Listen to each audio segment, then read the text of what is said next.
기쁨의 서신이라 부릅니다. 불과 4장밖에 되지 않는 짧은 글이지만 이 편지 안에 기쁨이라는 단어, 또 기뻐하라라고 하는 이런 단어들이 무려 16번이나 등장하기 때문입니다. 빌립보서에 느껴지는 바울의 기쁨은 근본적으로는 주 안에 있기 때문이다라는 것을 우리가 알 수 있지만, 한편으로는 바울에게 있어서 빌립보 교회 자체가 그 이유이다라는 것을 우리는 알게 됩니다. 우리 3절과 4절을 다시 한 번만 읽도록 하겠습니다. 3절과 4절입니다. 시작. 내가 너희를 생각할 때마다 나의 하나님께 간구할 때마다 너희 무리를 위하여 기쁨으로 항상 간구함은. 편지의 서두에 바울이 빌립보 교회를 생각하면서 흐뭇해하는 모습이 사실 이 짧은 글 안에 녹아져 있죠. 바울에게 빌립보 교회는요, 생각만 해도 그냥 감사가 터져나오는 교회였고요, 기도할 때마다 기쁨이 솟구치는 그런 공동체, 그게 바로 빌립보 교회라는 겁니다. 그렇다면 빌립보 교회는 어떻게 감옥에 갇혀있는 바울에게 이렇게 큰 기쁨과 감사의 제목이 될 수 있었을까요? 그 이유를 우리가 좀 보기 원하는데요, 그 이유를 5절에서 찾을 수 있습니다. 우리 5절에 같이 읽도록 하겠습니다. 5절입니다. 시작. 너희가 첫날부터 이제까지 복음을 위한 일에 참여하고 있기 때문이라. 빌립보 교회가요, 복음을 받아들인 첫날부터 이제까지, 지금까지 변함없이 복음을 위한 일에 참여하고 있다라고 이야기하죠. 은혜를 받고서 잠시 반짝거리는 것은 누구나 할 수 있는 일이죠. 하지만 그 은혜를 지속적으로 유지하는 것은 아무나 할 수 있지 않습니다. 그런데 빌립보 교회는요, 세월이 흐르고 상황이 바뀌어도 약 10여 년 동안 복음을 향한 의리와 또 믿음의 신실함을 지켜낸 그런 공동체였기 때문에 바울이 그 모습을 너무나 귀하게 여기고 항상 감사하고 기뻐했다라는 겁니다. 여기에서 강조하고 있는 단어 하나가 있는데 바로 참여라는 단어입니다. 너희가 참여하고 있다라고 이야기하죠. 이 참여라고 하는 단어가 헬라어 원어로 우리가 좀 여러 번 들어봤을 법한 단어인데요, 바로 코이노니아라는 단어입니다. 우리는 보통 이 단어를 성도 간의 교제나 아니면 어떤 모습 속에서 다정하게 차를 마시고 교제하는 그런 모습 정도로 코이노니아를 생각하기도 합니다. 그런데요, 당시 이 단어가 가진 본래의 의미는요, 조금 더 강력한 의미를 가지고 있습니다. 바로 생명과 운명을 같이 하는 결속 관계로서 코이노니아를 설명하고 있다는 거죠. 예를 들어서 거친 바다에서 배를 타고 함께 고기를 잡는 어부들을 생각해 보면 어떨까요? 거센 풍랑이 일어날 때요, 그들은 결코 남이 아닙니다. 여럿이 아니고요, 하나여야 합니다. 배가 뒤집히면 함께 죽고요, 만선으로 돌아오게 되면 그 기쁨을 함께 나누는 것, 생명과 운명의 공동체다라는 거죠. 다시 말해서 지금 코이노니아는요, 생명과 운명을 같이 하는 관계, 바로 그것이 코이노니아라는 거예요. 지금 바울이 참여했다라고 이야기할 때 바울과 빌립보 교회가 바로 이 코이노니아, 생명과 운명을 같이 하는 공동체다라는 것으로 지금 소개한다라는 거죠. 다시 말해서 바울의 선언은 이것입니다. 너희는 단순히 내가 선교하니까 선심 쓰듯 후원금 몇 푼 지어주고 멀리서 구경하는 그런 외부인이 아니야. 너희는 하나님 나라의 복음을 위해서 목숨을 걸고 함께 뛰어든 영적 사명 공동체고, 또한 나와 생사와 고난을 함께 하고 있는 거룩한 복음의 동역자들이다. 지금 그렇게 빌립보 교회에게 말씀하고 있다라는 겁니다. 여러분, 빌립보 교회 성도들은요, 바울이 향하는 선교의 현장을 바울의 현장으로 이해하지 않았습니다. 나의 현장으로 이해했다라는 거예요. 또한 바울이 흘리는 눈물을요, 바울만의 눈물로 여긴 것이 아니라 나의 눈물로 여겼습니다.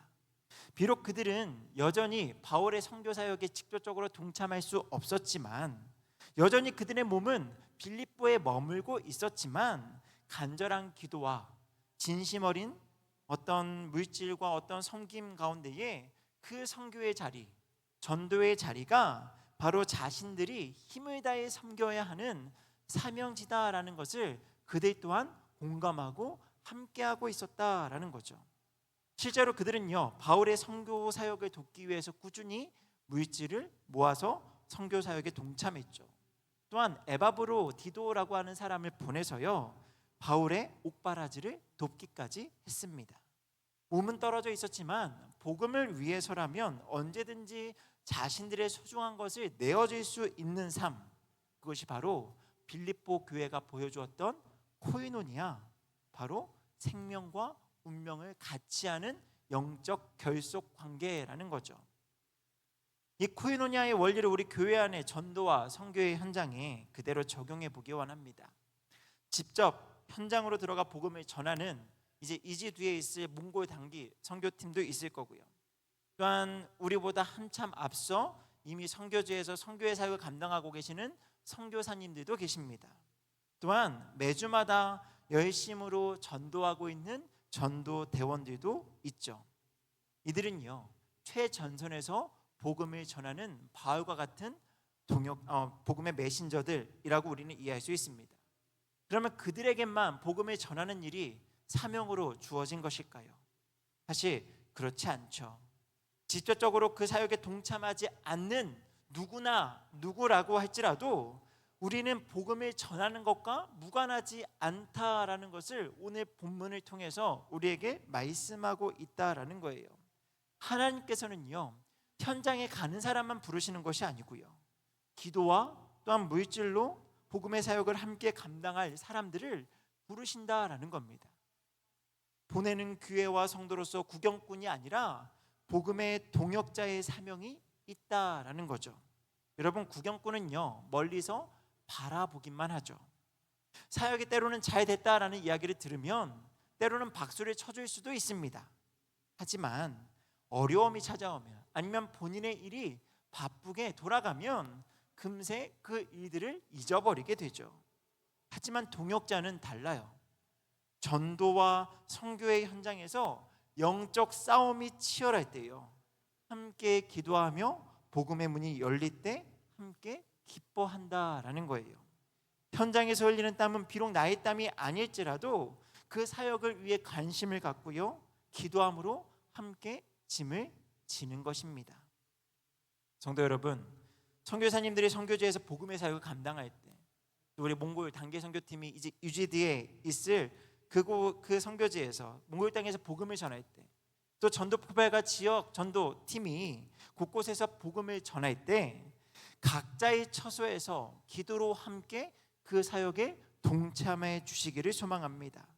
현장에 가는 사람과 남아있는 사람, 가지 않는 사람이 구분되는 교회가 아니고요, 모두가 복음을 위한 한 마음으로 하나님 나라의 일, 복음을 위한 일에 마음을 같이 하는 교회가 되어야 한다라는 겁니다. 이렇게 온 교회가 하나 되어 복음을 위한 일에 마음을 모으는 것까지가 우리의 역할이라면 그 뒤의 일은요, 하나님의 영역이다. 오늘 본문은 이야기하고 있습니다. 우리 6절 말씀에 같이 한번 읽도록 하겠습니다. 6절입니다. 시작. 너희 안에서 착한 일을 시작하신 이가 그리스도 예수의 날까지 이루실 줄을 우리는 확신하노라. 영혼을 구원하고 교회를 세우는 일, 이 일은요, 인간의 아이디어나 아니면 계획에서 시작된 것이 아니죠. 세상을 향한, 또 죽어있는 수많은 영혼들을 향한 하나님의 사랑과 구원의 뜻에서 시작되었고 그 일이 진행 중에 있습니다. 그래서 선교를 이해할 때 우리는 미시오 데이라고 라틴어로 소개를 하는데, 하나님의 선교로 이해하는 거예요.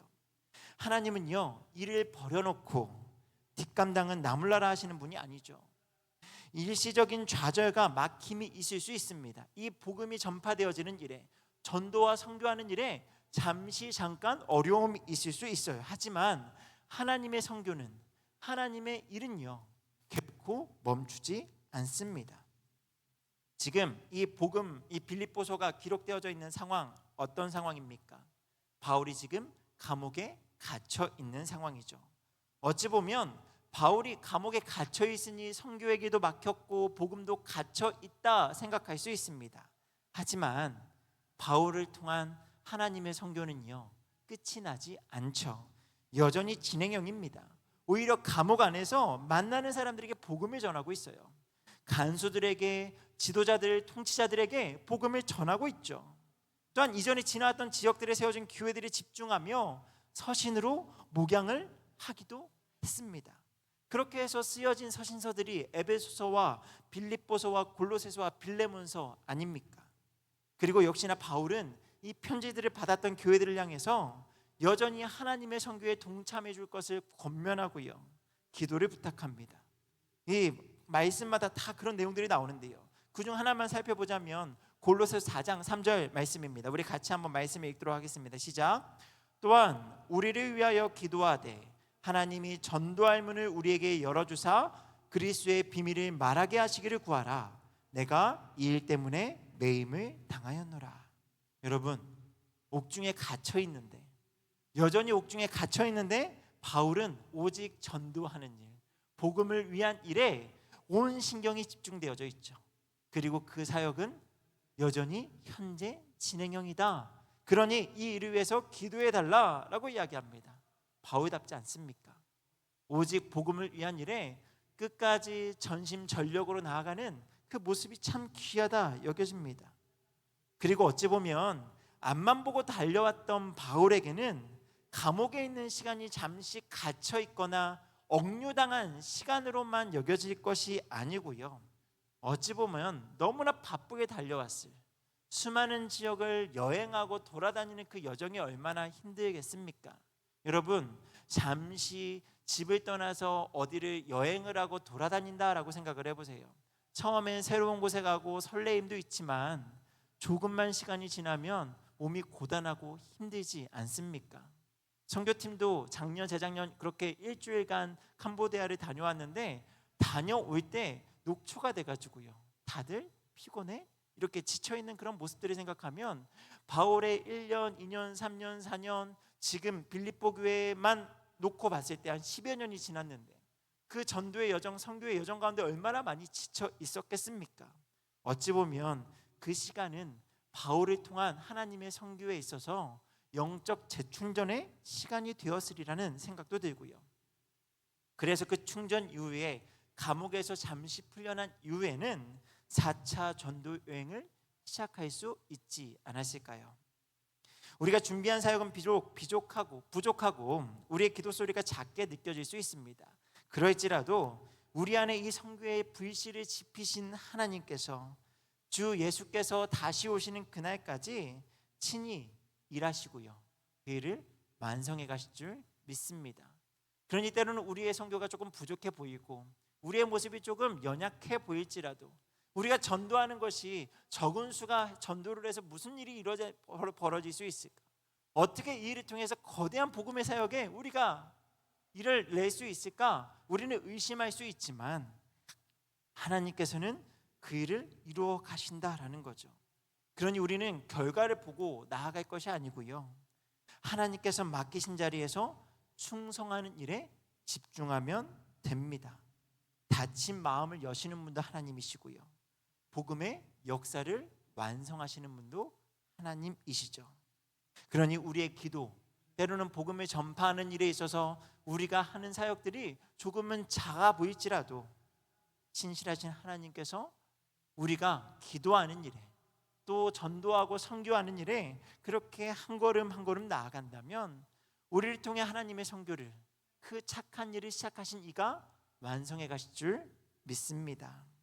여러분, 교회가 이처럼 복음을 전하는 일, 이것이 비록 비단 그냥 교회 밖에서 우리 교회와 상관없이 또 다른 누군가에게만 좋은 일이다라고 생각되어질 수 있습니다. 물론 그것만으로도 충분한 가치가 있고 그것이 우리가 하고 있는 이 사역의 큰 목표이기도 하죠. 그런데 여러분, 이 복음을 전하는 일, 복음을 위하는 일에 있어서 이것을 통해서 교회가 하나 되어질 수 있고요, 큰 은혜가 임하게 된다라는 거예요. 거룩한 연대감이 일어나게 된다라고 바울은 이야기합니다. 바울은 빌립보서에서 특별히 교회의 하나됨을 이야기합니다. 그래서 너희가 어떻게 하면 하나가 되어야 되는지 구체적인 말씀들이 곳곳에 등장을 하죠.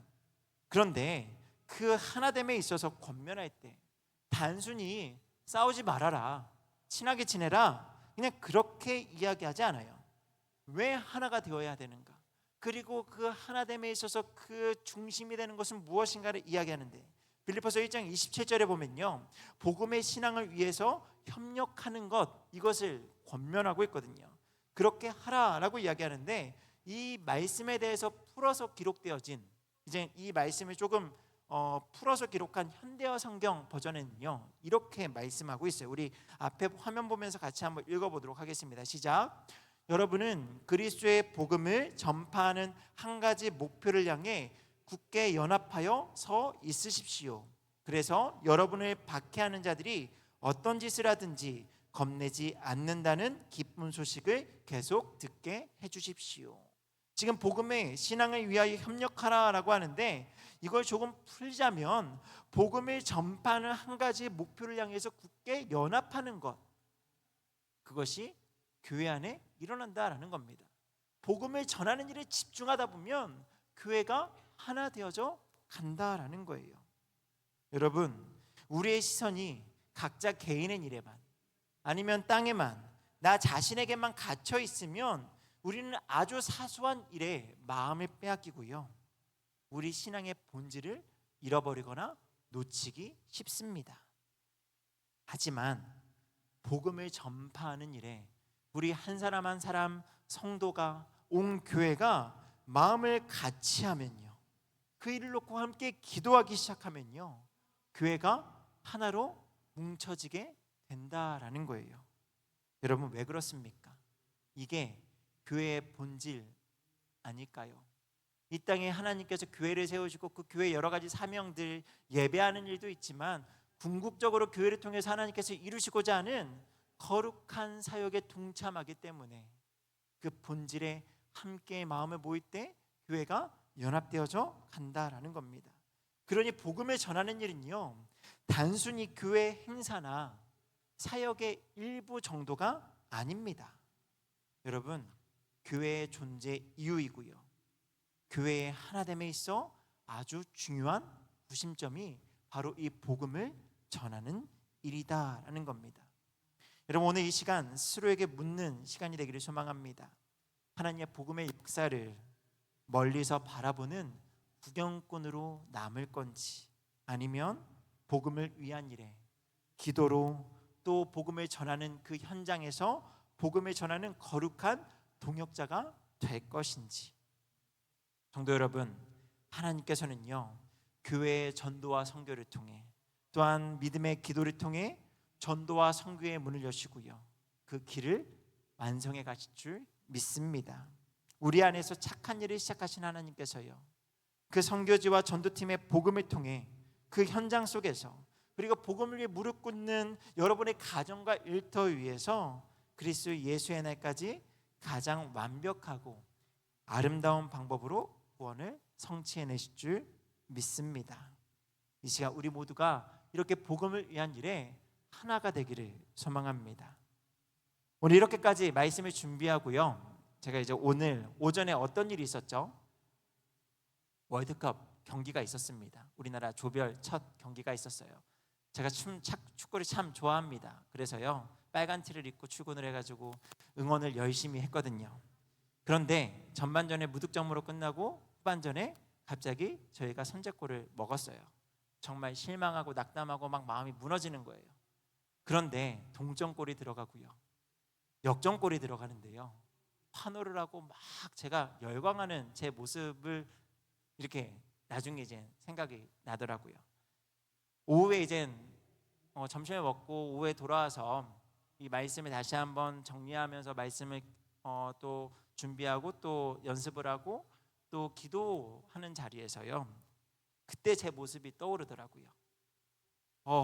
축구팀 그 하나로 뭔가 이게 같이 응원하는 사람들이 한 마음이 되고 온 국민이 막 하나가 되고 뭐 저녁 뉴스에 막 이렇게 전 국민이 하나가 되었습니다. 우리 응원이 막 하나가 되었습니다.